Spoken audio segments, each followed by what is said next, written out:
Electoral ബോണ്ടിൽ സിപിഐഎമ്മിനെതിരായ പരാമർശത്തിൽ മലക്കം മറിഞ്ഞ് പ്രതിപക്ഷ നേതാവ് വി.ഡി. സതീശൻ. സിപിഐഎം ഇലക്ട്രൽ ബോണ്ട് വാങ്ങിയെന്നും തെളിവ് ഹാജരാക്കുമെന്നുമായിരുന്നു ഇന്നലെ ആലപ്പുഴയിൽ പറഞ്ഞത്.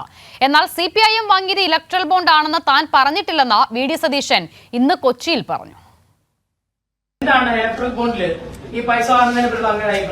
സിപിഎമ്മും മേടിച്ചിട്ട് എല്ലാവരും മേടിച്ചിട്ടുണ്ട്. ഞാൻ തെളിവ് തരാം. നിങ്ങൾ ആരോടാ സംസാരിക്കുന്നത്? നിങ്ങൾ അല്ല, അത് നിങ്ങൾ എന്ത് ഇങ്ങനെ ഈ ഭാഷയിൽ സംസാരിക്കുന്നത്?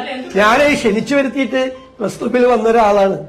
നിങ്ങൾ ഈ ശത്രുക്കളോട് സംസാരിക്കുന്ന പോലെ സംസാരിക്കല്ലേ.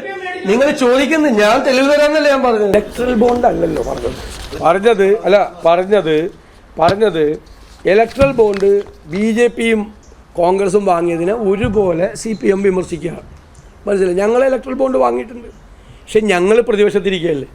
ഞങ്ങൾ ആരെങ്കിലും ഭീഷണിപ്പെടുത്തി വാങ്ങിയെന്നുള്ള പരാതി എന്താ? ബി.ജെ.പിക്ക് എതിരായിട്ടുള്ള പരാതി എന്താ? ബി.ജെ.പി വ്യവസായ സ്ഥാപനങ്ങളിൽ ആളുകളെ വിട്ട് EDയെയും CBIയെയും വിട്ട് റെയ്ഡ് നടത്തി സെറ്റിൽ ചെയ്ത് 500 കോടി 1000 കോടിയൊക്കെ വെച്ച് വാങ്ങിച്ച് വലിയ എമൗണ്ട് വാങ്ങിച്ചെന്നാണ്.